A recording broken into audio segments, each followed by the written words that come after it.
Welcome to the Finding Purpose LiveCast, where we feature authors, leaders, and speakers of purpose on a live platform to have truly authentic conversations. And now your host, Davin Salvagno.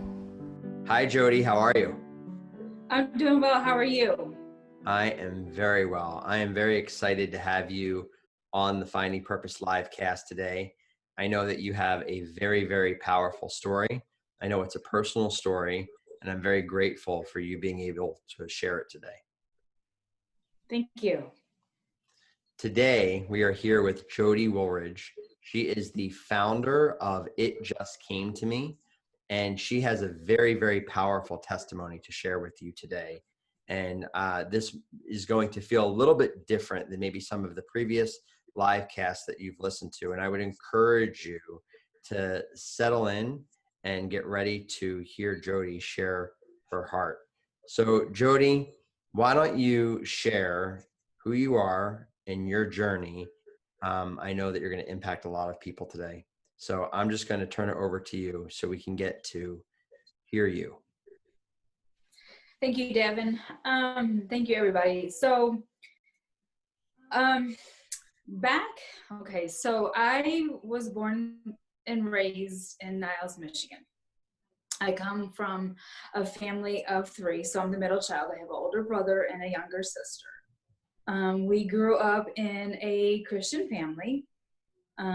We attended, the church services and private school and all that type of stuff. But come the year of fourth grade, it all it changed, and so my parents divorced, and so that left me in a form of trying to deal with a lot of emotions, anger, abandonment, everything, which led into my teenage years as doing whatever I wanted to do, just being the heathen that I wanted to be.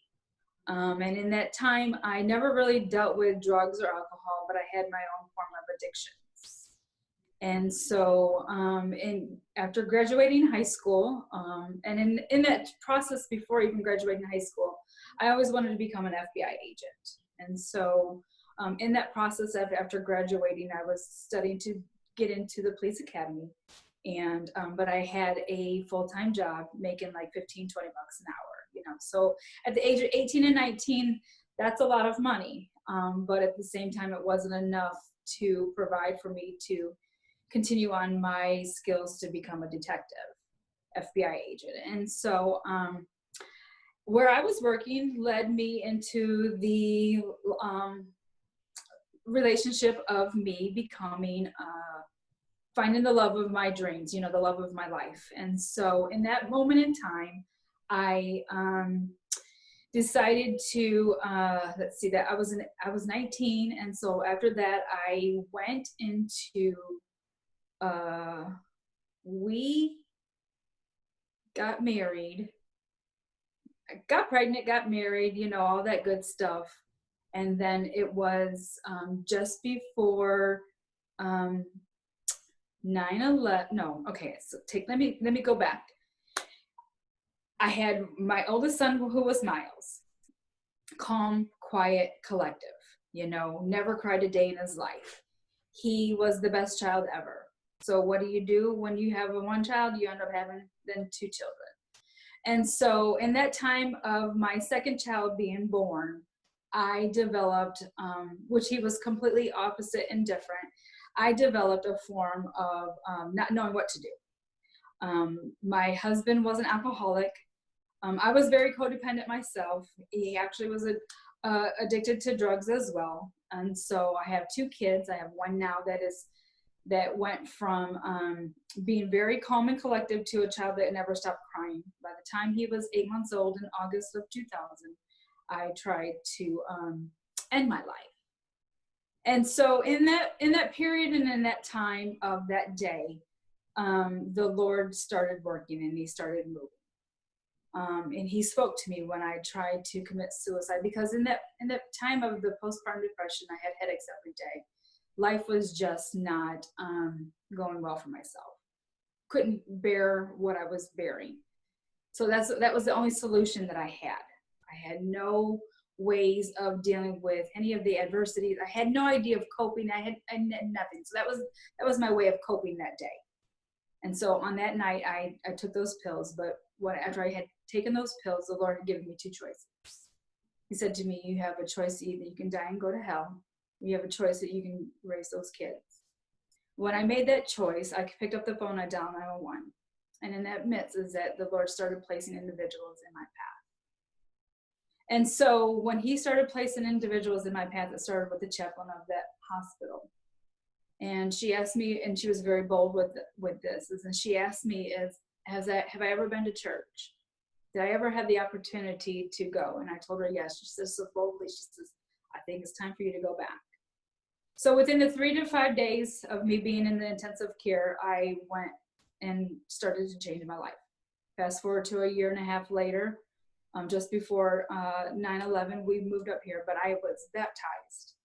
And so then we moved up here, and in that process of being a young mother, newly saved and everything, I had to take people's words for what they were. You know, I got myself into a church. I surrounded myself with a lot of believers and just a lot of people that were wise.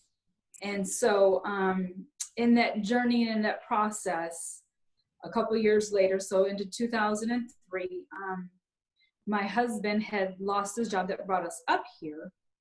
And I was able to go on a mission trip for the first time. So in the process of me going on a mission trip and him, he was finally, while I was gone, he had hit his rock bottom. And he was miraculously delivered and set free from the drugs and the alcohol in 2003.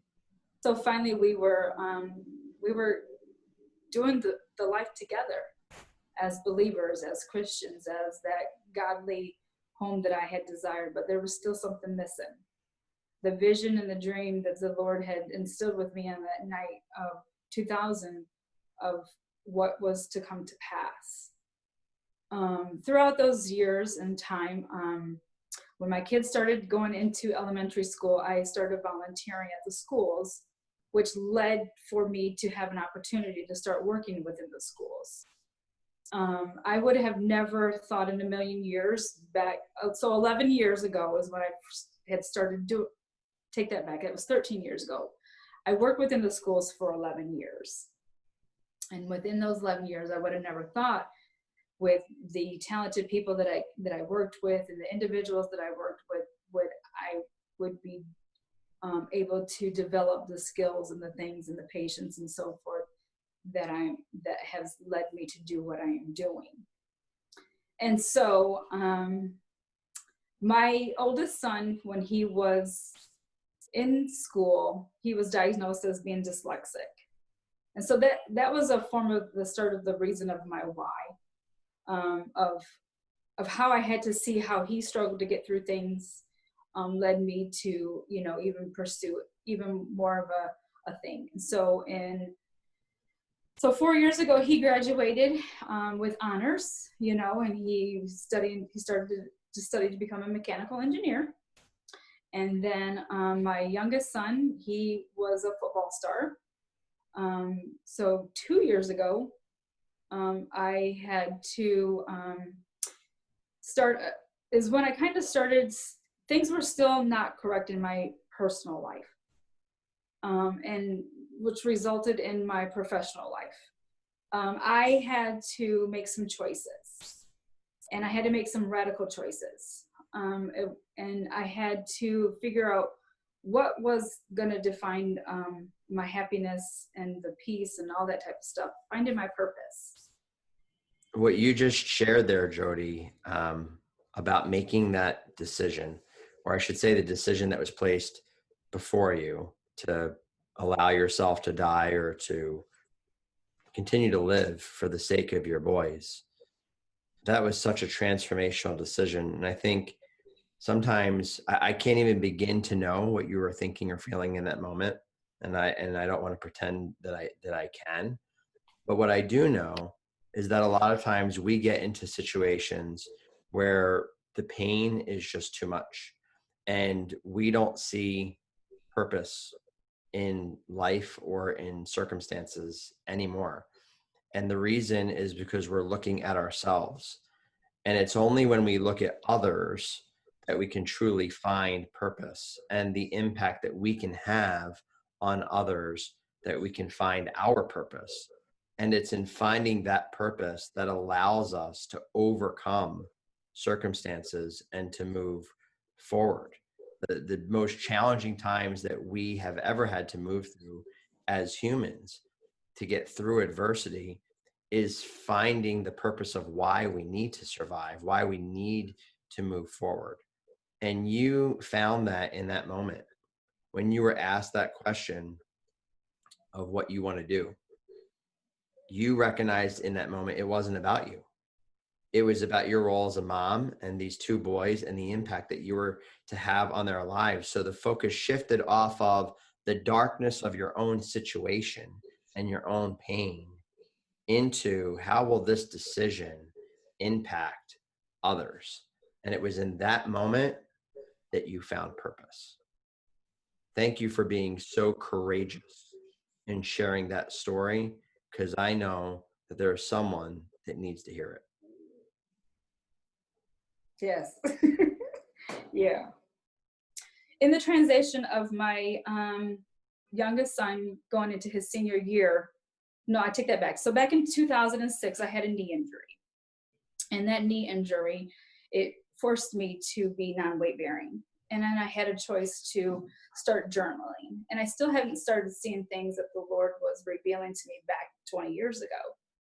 And so in that process of not being able to go anywhere, you have nothing but to do but to continue to seek the Lord on what it is that he has for you.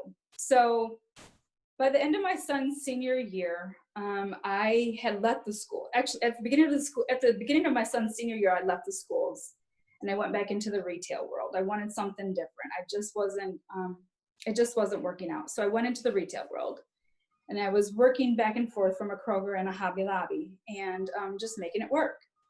For the first time, I had to leave the situation with my home and my marriage.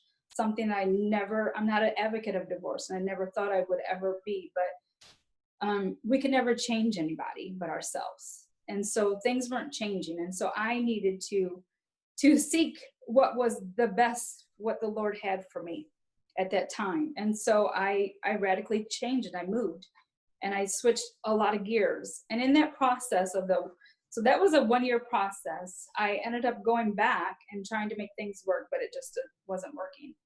And so finally, after my son graduated so this was 2 years ago, I was working at Hobby Lobby and still working at Kroger. And on Easter of April the 1st, whatever Sunday that was, so that was 2 years ago, so that would be 2018, the Lord had spoken to me. And he said that Hobby Lobby was not going to be my final destination. Because I had in my mind that I was going to work my way up into Hobby Lobby and become something that was great. That it was just a desire that I wanted to do. It was a challenge, but it was also a rote thing, and so it was a routine of doing the same old. And so in that process of finding that out on that Sunday, when the Lord had spoke that to me, I could not process it. I was angry. I was frustrated. I was like, this cannot be happening. At the same time, things in my personal life were just not going the way either.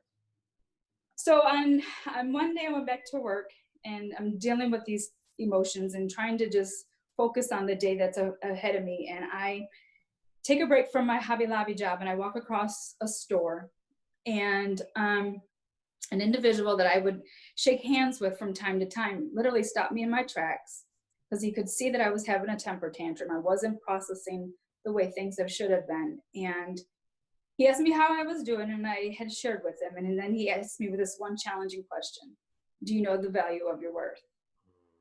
And in that moment, I was shocked. I had no idea. And he wasn't really talking about money or anything like that. He was just talking, do I know the value of my worth? And I got to thinking to myself, I do not know the value of my worth. I have no idea what the heck am I doing. And so in that process, I had to, once again, it challenged me. I had to deal with it. And so the next day, we always had prayer the first Tuesdays of the month. And so after I had worked that day, I just got in the car and I just started driving until I couldn't drive no more. And I turned around and I filled up with gas, and I turned around and I came back. By that time, it was time for prayer. And that night when I was in prayer, the Lord shared with me that he was going to, now is the time that he was going to start giving me the desires of my heart, that I was finally truly understanding what it was to be somebody of service. And I love serving. That is, I have a servant's heart. I love serving.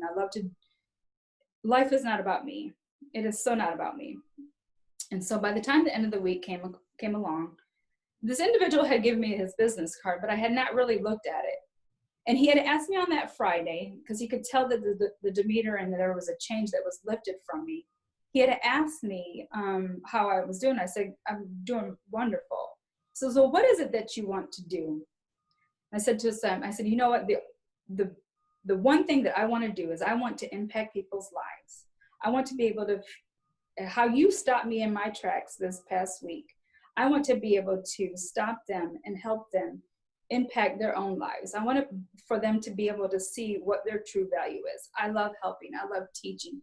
Teaching is in my nature. I love to be able to see somebody that is broken and to be able to speak life into them, because our words are life. You know, we can either speak life or death. And I choose to speak life into people. And so when I finally got home, I realized he was a life coach. And I had told him, I said, you know, I would love to be a life coach, mentoring, job coach, however it is. So I had no idea. So a month later, or 2 months later, I decided to finally then leave Hobby Lobby, and I went on to job coaching. So for a whole year, I worked with a small company that allowed me to get out there and do some things with job coaching. And that's how things started to change. I went from being stuck inside of a corner to literally out there facing a mission field every single day. And so I have come across so many people that I feel like have changed my life more than I have changed their lives. Oh, that's such, there's so much to say about what you just shared in terms of how your life has shaped into taking what was, you know, a really, really hard, challenging journey for you, and having to make a lot of very tough decisions and to really surrender, right, to the purpose that God had for you, and to follow those steps to do what you're doing now. And now to see how you're giving other people hope through your story, and you're helping them to see the life that they can live by using the gifts that they have, and then making the decision to step out of your comfort zone, step out of the security of a job situation, step out of a life that has been filled with tough decisions, to make an even tougher decision to go out on your own and now say, I want to impact others. I don't, it's not about me. It's not about security. It's not even about what I want. It's about what I'm good at and these people that need me, and how I can use my journey, my story, my testimony, my gifts to help other people live better. And to see how you've channeled all of that adversity, all of that pain, all of the stuff that you had to overcome, and to walk into the purpose that he has had for you all along is so inspiring. Yes. And so, so I, in the back of my mind, when I'm going through this process, so April 10th of 2019, I was let go from the small company because of just the strong personality that I have. And sometimes some people misunderstand where that can come from. And that's, again, where then I was forced to literally to do this on my own. So April the 10th of 2019, I literally was at a point where I was having to, so actually before that even happened, I was living in and out of a hotel and making things happen and work. And in the back of my mind, it was always that movie, The Pursuit of Happiness. You know, the drive. What is it that, because I always say, Lord, here I am, use me. Here I am. I don't care wherever I have to go. Here I am, use me. And he always tells me, Jodie, right here, just right here. You don't have to go anywhere else. It's right here. And I have my colleague always tell me, Jodie, you don't need an entourage. It's right here. All that you need is right here. And so, April 10th of 2019, I was let go from that small company. July of 2009, or June 22nd of 2019, I signed a lease for my new apartment or new house, or I'm renting a house. In July is when I became an LLC.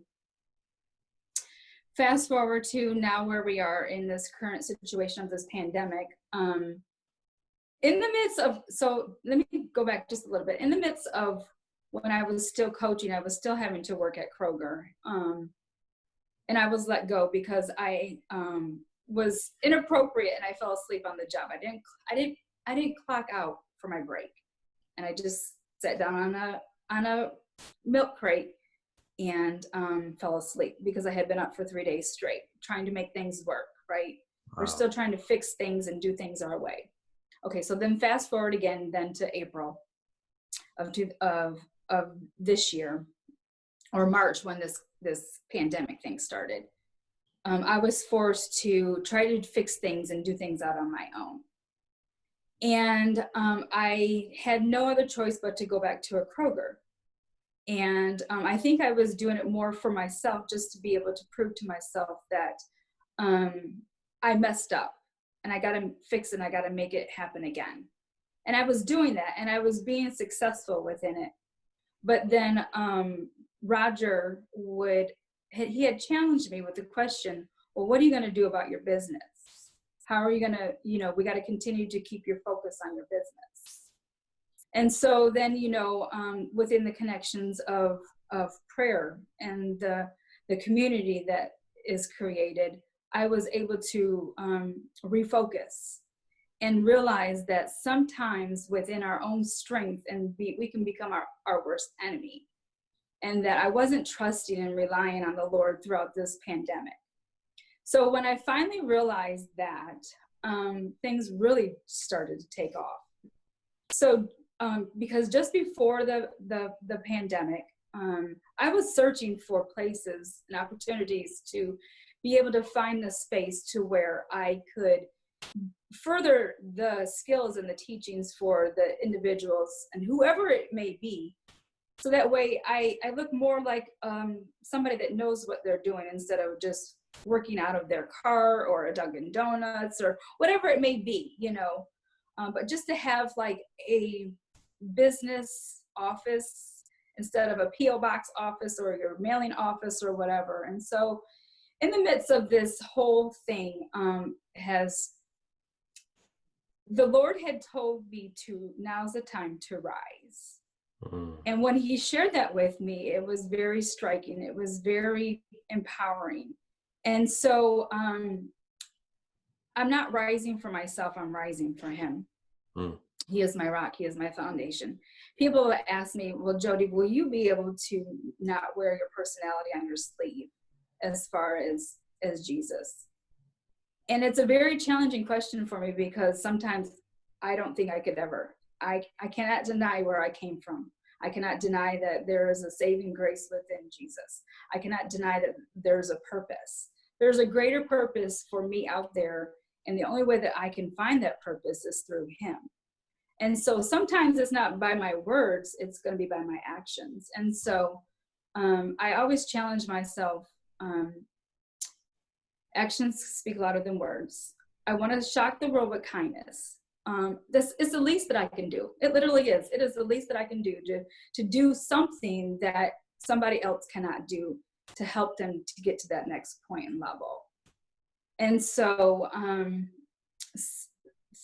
COVID saved my life. It saved my company. It has brought a whole different perspective of how things are going and how things will continue to go. There's so much, Davin. There's so much, and I know we only have 30 minutes or whatever, but yes, it is not about me. It's not who I am. It's whose I am. And so it is solely about me being able to help an individual to get to that next level. It's me showing them that they don't have to suffer through the anxiety.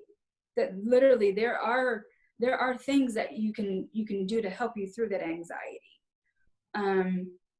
I'm a very extroverted person. I need people around me all the time, but I'm learning in my own right now that I really don't.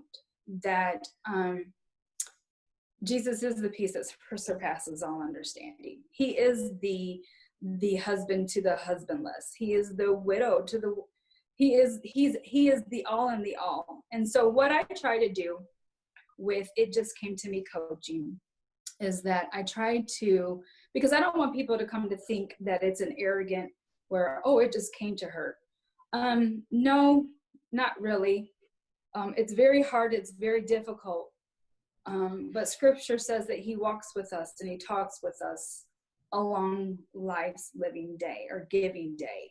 And that's what I want to be able to do, is that I just want to be able to be in tune to whichever direction, whichever calling that he has me.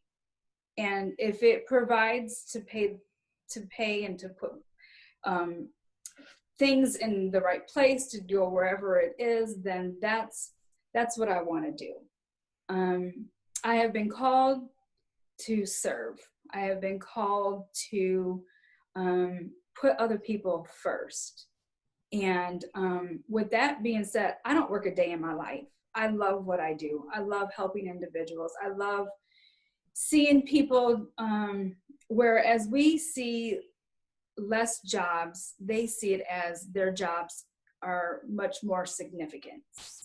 And so, sometimes it's a shame that something like COVID had to open up our eyes to see that somebody at a grocery store, their value, the cashier or the individual, the custodian, whoever's picking up the trash. Shame on me for not recognizing that before COVID, because everybody's life is of value. And so, and that's what I try to do, is that I try to allow people to see that they are valuable, that they are that gem. They're just they are that gem that's just being refined over and over and over every single day. And so it doesn't come naturally for me. It doesn't come naturally for me to outstretch. Sometimes it's work, but it is so worth it. You said something earlier that just jumped off this live cast to me. And it was the moment when you were asked, do you know your worth? And I think that question has defined your journey, the shaping of your company, the work that you're doing right now, and even just your vulnerability in sharing what you went through earlier with how you were processing the value of your life and if it was even worth continuing to live anymore. And I'm sure there are some people listening to this right now that maybe they haven't had that question answered for them. Do you know your worth? And it's holding them back from the life they were created for. It's holding them back from the purpose that they were created for. So in our closing minutes here, I kind of want to end this live cast differently. For those who have that question, for those who don't know their worth, or that question hasn't been answered for them. Maybe they feel they don't have a purpose. Maybe they feel like they aren't living it out. And so for them, they're not in the place where you are right now, where you're not working a day of your life because you're walking fully in the purpose that you were created for, because that question was answered for you. What would you have to say to them to encourage them as we close here? It's okay to be angry if you don't know the value of your worth. It's okay to search for it. It's okay to reach out to individuals to ask them, for them to even see something of their worth. It is something that you have to come to a point of. It is the vulnerability. You have to allow yourself to be broken. You have to allow yourself to reach past that brokenness, and to allow others to come along and place their arms around you and hug you for 10 seconds. You have to believe when somebody tells you that you are important, that you are kind, that you are smart. In those moments of despair, when somebody is giving you a word that is positive, trust them, believe them, because those were the words that were spoken to me. You have to take it for what it is. Words are important. And so when somebody asks you, do you know the value of your worth? It's okay to not know, because greater is he that's in you than he that's in this world. And if you don't know who Jesus is, I can tell you all about him. I'm telling you, he is kind, he is gentle, he is meek, he is the comforter of all comforts. And so he will show you the value, and he will place people in your path to show you your value. It's not about money. It's not about whatever it is. Everything is of value. It's how you perceive it. And so that's what I can say, Davin, is that trust somebody when they speak something into your life. Write it down, savor it, and just allow it to happen. You know, I have an opportunity, and I'm just gonna be real quick. You know, I volunteer at the Well, and it's an opportunity for us to minister to young ladies and women and things like that. And the phrase is, bloom where you're planted. You know, there's one of those phrases is bloom where you're planted. And you just have to believe that. You really do. Finding your worth is an everyday choice and opportunity. And that's what I continue to do. And with people in my path, I honor that. Jodie, you just spoke a lot of truth and a lot of worth into a lot of people. And so I'm grateful for your vulnerability to share as openly as you did your story today. I think that there are several people that will hear this message today. And even if they don't have people around them right now that can speak truth and worth into them, they can hear your words and they can recognize that, you know what, there's an opportunity for me to make a difference in this world from wherever I'm at. I've said it before that circumstances don't define us, choices do. And so if you're listening to this today, I would just encourage you to listen again to what Jodie just shared. And whatever circumstances that you may find yourself in, make a choice to surround yourself with others who will speak life into you, who will speak truth into you, who will show you the value of your worth, because you have a purpose. Every one of us has a purpose. Every one of us has an opportunity to make a difference. It's why we're here. It's why we're created. And Jodie is a living testament to that. Jodie, thank you so much for taking time today to share your story, to share truth, to share your heart. I'm very, very grateful for the journey that you've been on, for the choices that you have made to overcome those circumstances so that you can be a difference maker in the lives of others, as I know that you were today. Thank you. Today, we are with Jodie Woolridge, the founder of It Just Came to Me. And as she shared, it didn't just came to her. There was something behind that. And so you can find her on LinkedIn. You can find her on Facebook. You can listen to this recording at purposepoint.com and on our YouTube channels. And I hope that you would listen to Jodie's words again. Recognize the value of your worth. Recognize the purpose and the opportunity you have to be a difference maker in this world. And we hope that you will tune in next time to more episodes on the Finding Purpose LiveCast. Till next time, live purposefully.